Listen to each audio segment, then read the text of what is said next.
जी बिल्कुल, आज पंजाब असम्बली का इजलास जो है वो हस्बे मामूल जारी था, लेकिन इस दौरान जो है वो अपोजिशन पंजाब असम्बली के ऐवान में एंट्री करती है और इसके साथ ही बानी पीटीआई की रिहाई और अपोजिशन लीडर की रिहाई के जो है वो नारे लगाती है। लेकिन साथ ही स्पीकर जो है वो उनको कहते हैं कि ये आपकी बात जो है वो कभी भी मुमकिन नहीं होगी। इसके ऊपर जो है वो अपोजिशन अरकान कहते हैं कि आप जो है वो आईनी बेंच पर बैठे हुए हैं, लिहाजा आपको जो है ये बात जेब नहीं देती। जिसके ऊपर अपोजिशन ने जो अपना एहतजाज रिकॉर्ड करवाया और इसके साथ साथ हुकूमती अरकान भी खड़े हो गए।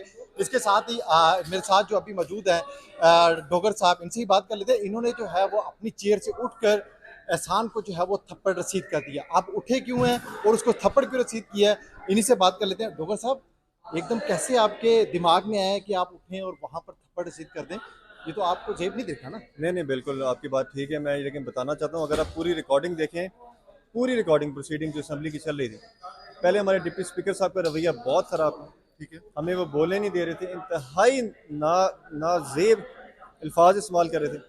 और फिर जब हम स्पीच करने लगे हैं तो ये जो हसान रियाज साहब हैं, ये इंतहाई इन्होंने, मतलब मैं आपको अल्फाज ही यूज़ कर सकता जो इन्होंने किए हैं ठीक है। हमारे एमपीएस को, फिर हमारे लीडर के बारे में। मैं खड़ा हुआ तो मुझे कहना शुरू हो गया, तू बैठ जा, तू बड़ा ये, तू बड़ा वो। मैंने फिर इसकी तरफ गया हूँ समझाने इसको। ठीक है। अगर आप वीडियो देखें, इसने मेरे पर अटैक किया पहले, ठीक है। और जब अटैक किया है उसके रिस्पॉन्स में तो मैंने अटैक करना था ना उसको। ठीक है। तो हम बिल्कुल हम पार्लियामान में बैठे हुए हैं, हम ऐसे बद तहजीबी को सोच भी नहीं सकते। लेकिन एक बंदा आपको इंस्टिगेट करी जाए, देखें गाली देना अलाउड है, रूल्स एंड प्रोसीजर में गाली भी नहीं दे सकते। जब वो गाली दे रहे हैं तो वो गलत कर रहे हैं, इंस्टिगेट कर रहे हैं। मैं उसको समझाने गया तो मेरे पर अटैक कर दिया उसने। खालिद निसार साहब, आप ऐवान में बैठे हुए हैं और आप भी समझते हैं यहाँ पर इस तरह से उठ के जाना और दूसरे रुकन को थप्पड़ रसीद करना, आप नहीं समझते कि ये ऐवान की बालादस्ती है? देखिए, मैं फिर कहूँगा कि खान इमरान खान के बारे में बिल्कुल एक गिरी हुई गुफ्तगू कर रहे हैं। 2 साल से हमारा लीडर जेल में है, उसकी बेगम जेल में, हमारे वर्कर्स जेल में। हमारे, मैं आपको अपने दिल की बात बता रहा हूँ, हमारे दिल इस टाइम, हम फ्रस्ट्रेटेड हैं। और ऊपर से असेंबली में हमें प्रोटेस्ट भी नहीं करने देंगे, और फिर हमारे लीडर को गालियाँ निकालेंगे। और जब मैं आगे जाऊँ, मैं, आप वीडियो देखें, पहले उसने मेरे पे अटैक किया है, मैंने तो ब्लॉक किया अपने आप को, ठीक है। फिर मैंने उसको मारा है। इमरान खान को गालियां निकाली हैं इसलिए आपने थप्पड़ रसीद जी कर दिया? बिल्कुल। अगर कोई भी इस तरह करेगा तो आप थप्पड़ रसीद कर जी लेंगे? बिल्कुल नहीं, ऐसी बात नहीं है। अगर अगर देखें, ये नहीं मैं कह रहा कि अगर मेरे सामने कोई आके इमरान खान को गाली देगा तो मैं गांधी तो नहीं हूँ कि मैं कहूँगा एक गाल में मार दिया दूसरा भी आके कर दो भाई।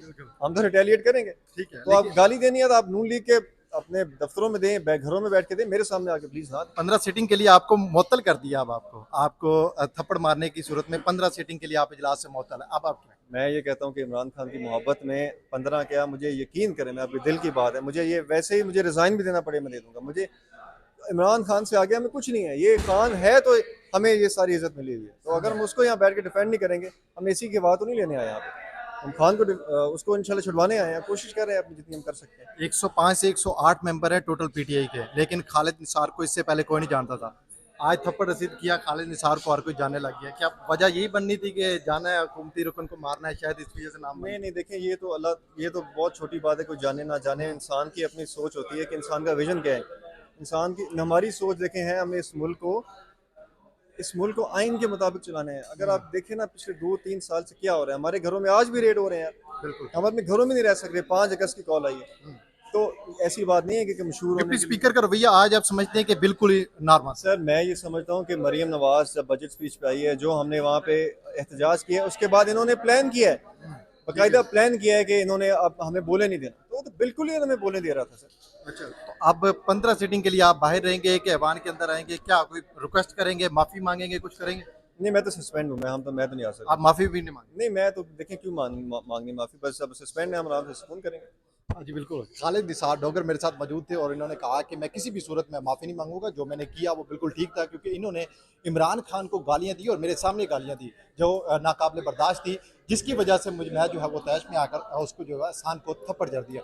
लिहाजा 15 सीटिंग के लिए जो है वो डिप्टी स्पीकर ने इनको मुअत्तल कर दिया है, लेकिन इनकी जानिब से कहा जा रहा है कि मुझे किसी किस्म का फ़र्क नहीं पड़ता, ये चाहे तो मुझसे रिज़ाइन भी लिखवा ले, लेकिन अगर इमरान खान के खिलाफ भी बात करेगा तो मैं उसको जवाब जो है वो फौरी दूंगा। जी।